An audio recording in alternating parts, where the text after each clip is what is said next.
Once a person has joined a cult, they are often taught to see outsiders as enemies. Your previous relationships, even your family, you're encouraged to cut off completely. There's an information monopoly. Communication with people on the outside is gone. And this can be a painful thing.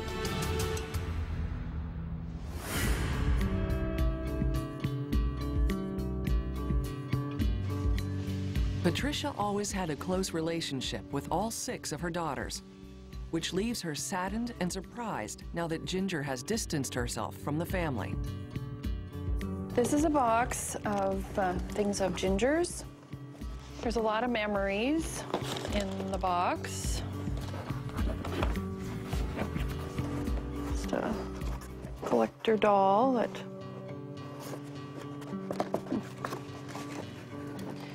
no idea.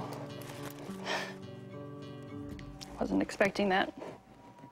Well, it's just a piece of wheat, but these are the kinds of things I think that catch me off guard. Ginger loved going to the farm where I grew up and just to be on the farm with Grandpa and Grandma. Wasn't expecting that. The Ginger today doesn't seem to be anything like the daughter that we raised.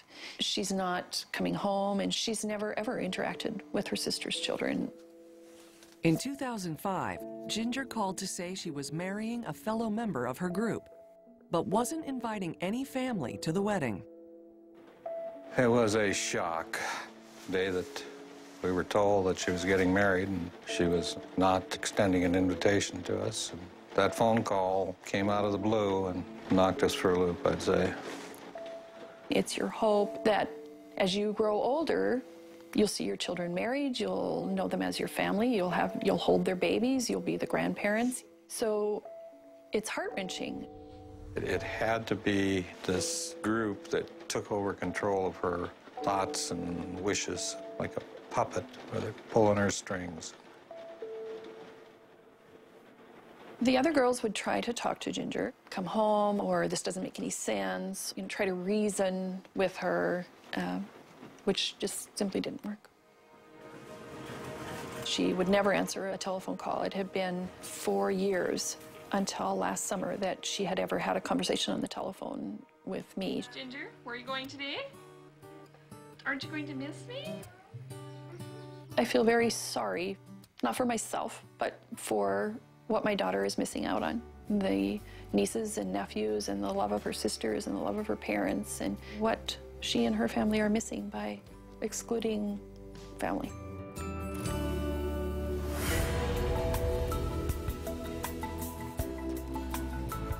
When Amy was a Dawn Yoga member, the more she became indoctrinated, the more she pulled away from her family and friends. I would call my mom pretty often, and I would just kind of lie to her about when I was getting home or what I was doing. And she started to worry, I know. There were a few times when I wanted to visit my mom and my grandpa, or when I would talk about my family and my authority figure would say, Amy, you know, when has your family ever really helped you? They never sit you down and say, you're not allowed to do this and this, but it's implied. We were told that your #1 priority is vision. So that means when I slept, I went to sleep for vision. When I ate, I was eating for vision. When I peed, I was peeing for vision. So that was how I was taught to divide my time. In my pie of life, Dawn had every single slice. I gave up all of my money, my apartment, the way that I dressed. I didn't have any friends. I didn't see my family. I was living my life for Ilchi Lee's vision, 100%. Amy has been at Wellspring for almost a week. She is far from healed, but she's beginning to understand what happened. Today is Saturday, November 1st. I am halfway through with my time at Wellsprings. It makes sense how I lost touch or lost track with the real me. And hearing that in the therapy here is really hard. And I feel completely terrified to leave here. I feel terrified to move back to Chicago and be by myself. I feel terrified.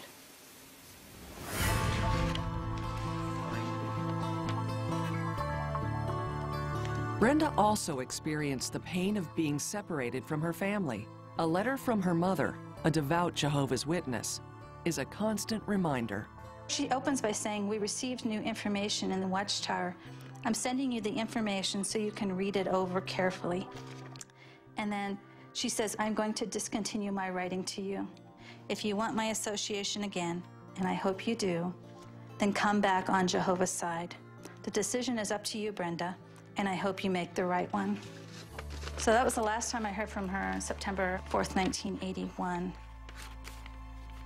In any group, in my opinion, you should have the right to join and you should have the right to leave anytime you want without life-altering consequence. In the Watchtower organization, as I found out and as millions of people have found out, that's not possible. If you leave, you are an outcast.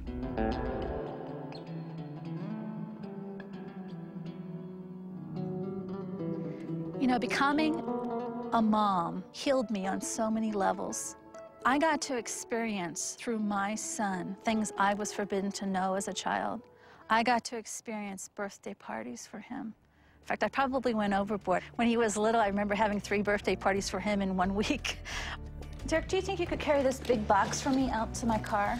The only regret that I have is that he doesn't know his aunt or his uncle or his grandmother. So it's transcended more than just one generation. It's affected not just me, but him as well. Derek, I'll see you tonight. Bye, have a good day.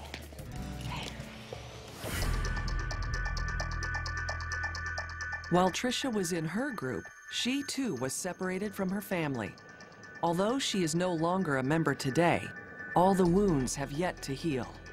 When we were deeply immersed within Word Center, we were not allowed to talk with our son Jamie or our son John because they were not willing to participate. Chris is our oldest son, and Sharon had him stop calling us mom and dad. She had Nathaniel confess to sexual sins that he hadn't committed. He was 18. Sharon said, "He's not allowed in your house ever again. You're not allowed to do anything for him. You're not allowed to provide him with any food. You are no longer his parents." We were so far into being a part of Word Center, we couldn't think critically enough to realize this is insane, this should not happen, she's out of her mind. I remember praying and just saying, "God, I love you, but I hate it here," and feeling torn between my relationship with God and my relationship with Word Center. It's like being held hostage. There are no chains on me and there's no handcuffs holding me there, but it isn't like you can just walk away. I remember saying to my husband, "I've lost 4 sons because of Word Center, and I will not let them take Dominique."